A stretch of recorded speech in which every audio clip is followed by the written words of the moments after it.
let's enhance our understanding of predefined objects by working a little with the API. So here's our problem statement. We're going to start learning to read the Java API and discover how memory is allocated to store data in Java.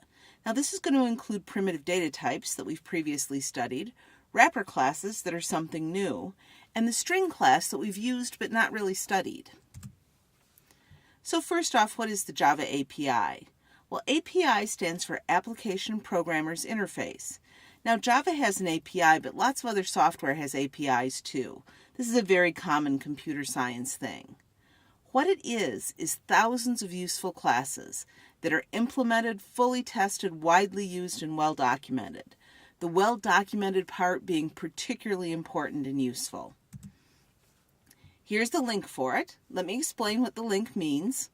Oracle.com is the company that owns Java.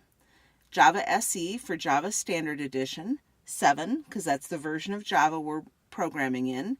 Docs, because it's documentation. API, because it's the API.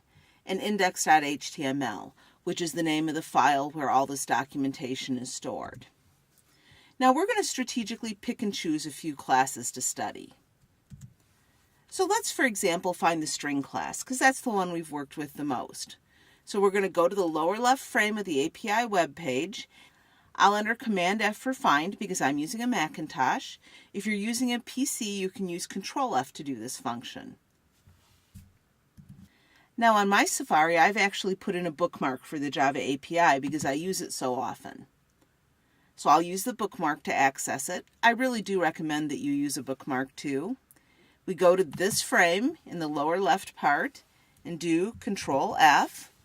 That pops open the find box, and we're going to enter string.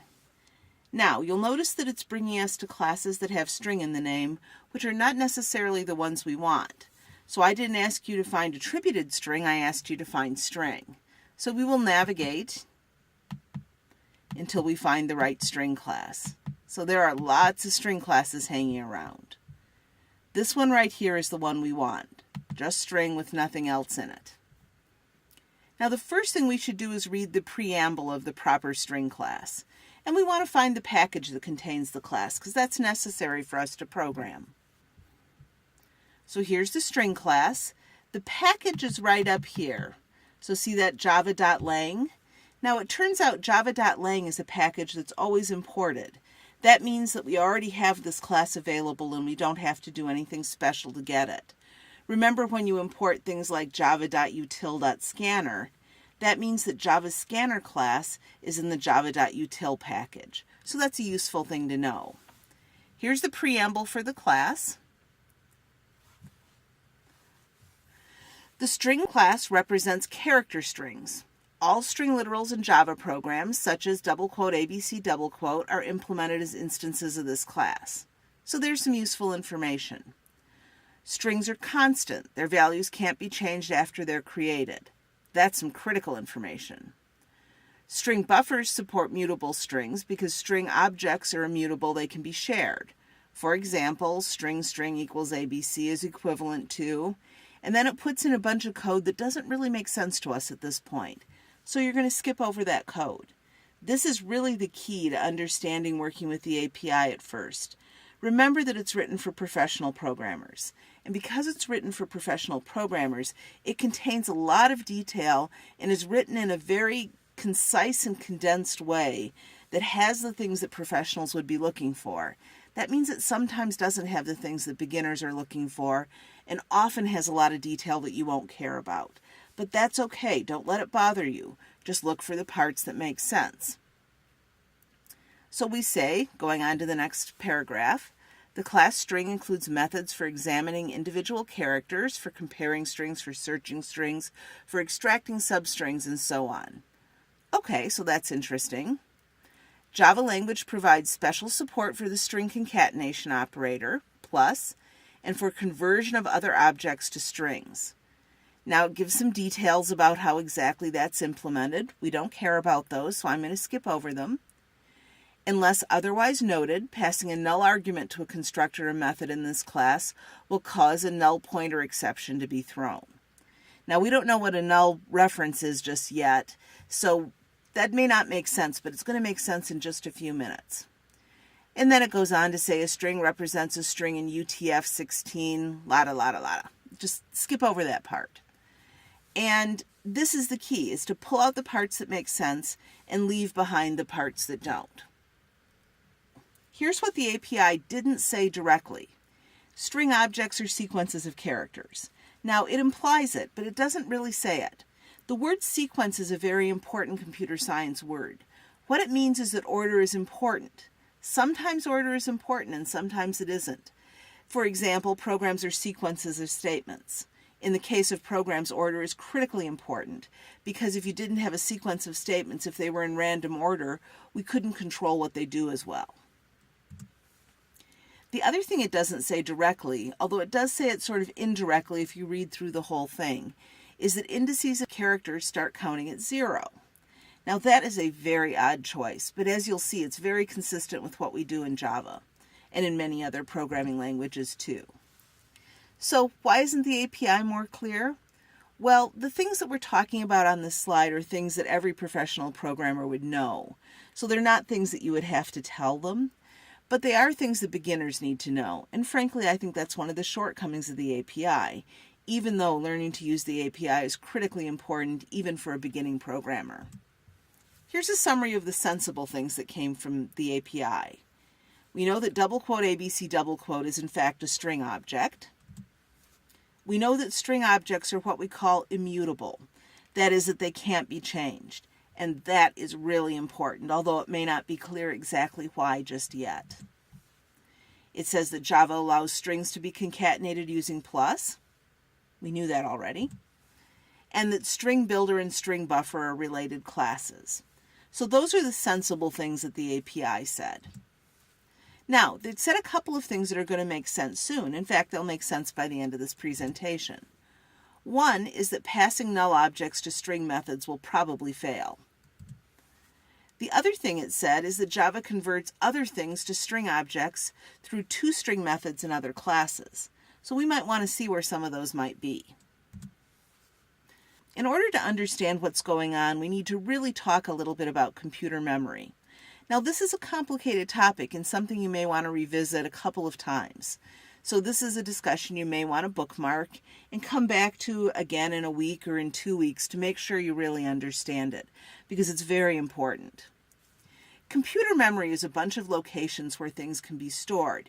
You can think of it as like boxes that contain data.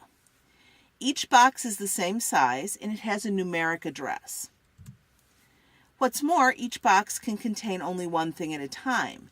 Now, we discovered that when we were working with assignment statements, particularly when we were swapping and rotating data. The addresses of the boxes are in order. Of course, that makes sense because computer scientists tend to be very structured and ordered. And each type of data takes a specific number of boxes.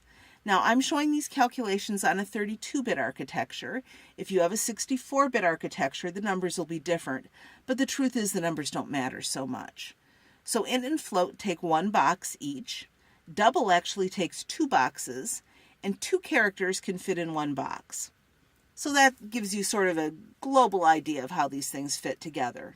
Don't worry about memorizing those numbers because it's not important that you remember them. So let's take an example of code. Now this code uses primitive data types and see what's happening in the memory of computer. So we'll declare char w equals a. Well, even though w, the character, only takes up half a box, because there's only one of it, it's going to get a whole box. So at address 100, w stores a. So 100 is the address, a is the contents of memory location 100, and notice we have this little table over to the side. Java uses this table to find names in the address space. So it's keeping track of the fact that w is stored at address 100.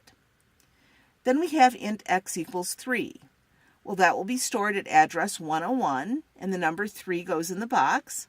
And our lookup table has x stored at 101. So this is really the behind-the-scenes view of memory. Now we have a float y, which equals 7.4f. Remember, when you declare a float and just say 7.4, it's automatically a double, and that doesn't work. So we have to put that little f after it. So y will be allocated at location 102, and you can see the contents of the memory are 4. Then we have int z equals 9. So z gets stored at location 103, and as you can see, the value of 9 is stored in memory. So this is what's going on behind the scenes. So let's revisit assignment statements for a minute, because we now know something that's going to make it easier to understand what an assignment statement is doing. So let's consider the assignment statement x equals z. Now, we know that the right-hand side and the left-hand side are different. I've told you several times that what that means is that you take the value in z and store it in the location x. So the right-hand side is talking about the contents of the box, and the left-hand side is talking about the address of the box. So we're going to take the contents of location z and store it in the address where x is. Now let's construct some string objects. The first thing we have to do is declare a string reference. Now I'm going to call this one day, and all that a reference is a place in memory to store the address of a string object. So we'll say string day. Now this reference is currently null. We don't actually have a string object that's attached to it. This is what this looks like in memory. The slash through the box means that it's a reference that's null. So it's a warning that that reference isn't going to work. Because we don't have a string object there, it doesn't make sense to use it at this point. The next thing we do is construct a string object. So we'll say day equals new string, and then Friday in double quotes. Now we also could have done this by saying day equals Friday in double quotes. I don't like to use that syntax so much because it's a special string-only syntax, and because it doesn't contain the word new, it's easy for beginners to forget that they actually are calling a constructor when they're doing that. So I think it's kind of important to use the new string syntax. I understand if you want to use the shortcut, just make sure you know what you're doing. So when we construct the string object, this is what's happened. We remove the slash from the box. I'm showing that with the little x. And then we construct the string object. So a few things to notice about memory diagrams. The name of the class is at the top of the memory diagram. It has a colon before it and it's underlined. Now, I don't get too fussy about these things if you forget to underline or if you forget the colon, but it is nice to have them perfect. You've probably noticed computer scientists are a little fussy about details. Then there's a box. That's the data that's contained in that object. Now, we don't really know how this data is stored, but we do know that it contains the characters for Friday, so I'm putting Friday in there. So it's sort of our best guess at what the data looks like. When we create our own classes much later in the semester, we'll know what's in those boxes. But for right now, we kind of have to guess based on what the API tells us. What is stored in a reference? Well, a null reference stores 0, and that means there's no object attached. Null references tend to break programs by creating null pointer exceptions. And that's what the Java API in the string class was trying to tell you, is that if you pass null references around, bad things are going to happen. Actually, I'm a little surprised they documented that in the class, because that's something most programmers know. But it is kind of nice for beginners, so this is a case where they were pretty considerate of you. A non-null reference, on the other hand, contains the address of another box. That is the place where another group of data is located. So here's the whole picture of what it looks like. When we declare day, we put it at address 100. Now day was a reference, a string reference. So the only thing that's going to be contained in that box is the address of another box. So in this case, that other box contains 102. And you'll notice the characters at 102, 103, and 104 are FRIDAY, because we fit 2 characters into each box. So these are the 3 ways of looking at it. We've got the exact locations in the memory, along with this lookup table that tells us where the references are. And then we have this sort of stylized version on the right-hand side, which is the way that I usually draw them in class. Now, I don't usually put the numbers in here, like the 102, because those numbers are kind of made up and they confuse some people when they can't see them. But if you find it easier to put numbers in there so that you remember that that's an address, That's fine. Just make up the numbers yourself. Either way is okay with me. So let's do a comparison to primitive data. When we say int day number equals 27, the number 27 is stored directly in the box with day number.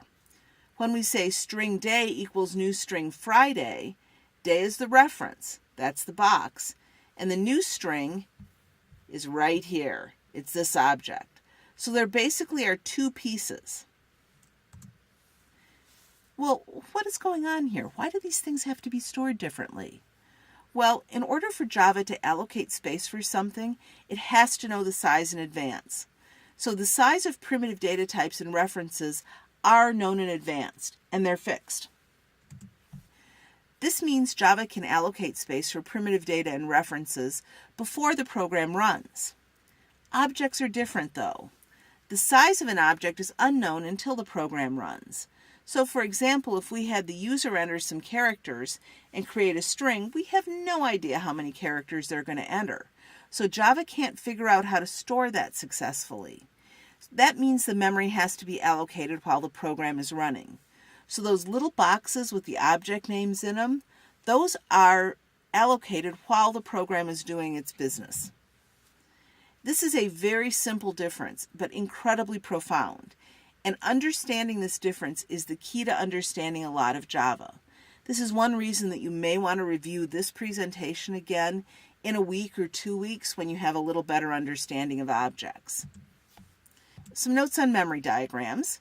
The arrows in memory diagrams mean only one thing, that there's a reference. Do not use them to show assignment statements or other operations. So sometimes people use them to show sort of how data is moving or something like that. That isn't what those arrows mean. The arrows just mean reference. Now the tail of the arrow is at a box that contains the reference, and the head of the arrow is at the box that contains the object. If you remember those three things, you'll make a lot fewer mistakes doing memory diagrams. There are lots of other useful classes in Java. I want to bring a few of them to your attention now, because there's a special set of classes that are called wrapper classes. So they're used to change primitive data type into objects. So you can think of them as being like a conversion. Well, why is this even necessary? Well, there's some really cool things we can do with objects that we can't do with primitive data. For example, we're going to use an array list soon. Really, really cool thing, but it doesn't work with primitive data. So that's why we need to know that these classes are out there. Now, the names of wrapper classes are very similar to the names of the primitive data type that they wrap. So, for example, int is wrapped into integer. Double is wrapped into double. Notice that double, the primitive data type, has a little d, and double, the wrapper class, has a capital D. These capital letters versus little letters are very, very important. You're really going to mess things up if you don't pay attention to them. Character wraps the primitive data type char, and Boolean with a capital B wraps the primitive data type Boolean with a little b. So the names aren't quite exactly the same, but you can kind of guess what they are. So let's take a look at objects in the integer class. Now I'm going to go back to the API again. Now that I'm in the API, I'm going to search for integer. Whoops, it's searching the wrong thing.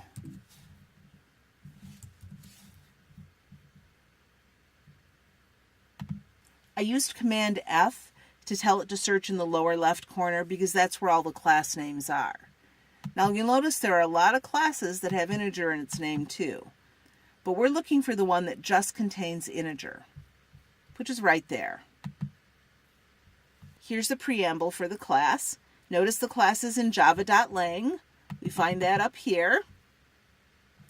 The integer class wraps a value of the primitive data type int in an object. An object of type integer contains a single field whose type is int. So in this case, the API has been extremely clear about exactly what's in that class.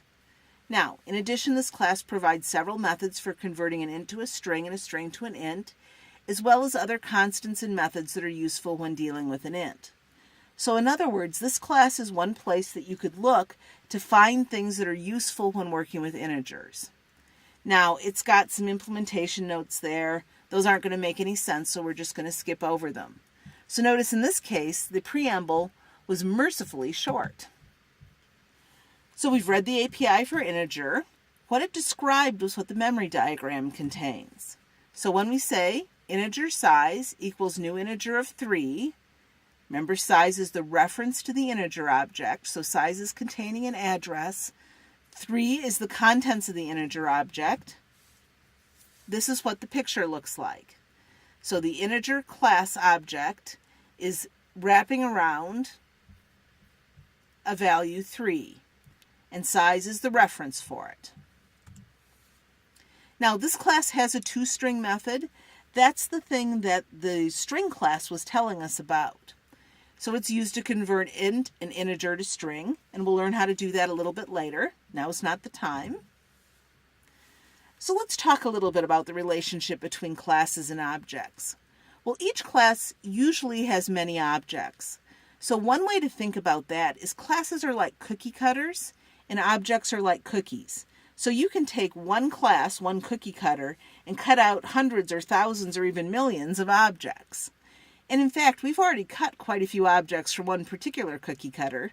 We've used the string class a lot. So there's one string class, many string objects. Now objects do know which class they come from, and we show this in the memory diagram by using the colon and the underlining. So it's very important that objects know which class they're from, because that determines what they're able to do. Now the last thing we want to talk about is learning the API. A professional Java programmer will have the API open on their desktop most of the time. When I'm programming in Java, I open it up right at the start, sometimes even before I open Eclipse or before I know that I'm going to need it, because it's so common to need it. The important skills to learn in the Java API are finding things in the API and interpreting the API. That's really critical. The skills that are not important are memorizing details of the API. So don't stay up late night with some cheat sheet trying to memorize things. You will memorize some things automatically just because you'll look them up so many times and use them so many times that you'll figure out where they are. But don't go out of your way to memorize. Memorization is not important. And in fact, I don't memorize the Java API. When I need something, I look it up. And I really think that's a good practice. When you try to memorize, sometimes you forget some of the details, and details tend to be really important in programming. So keep programming.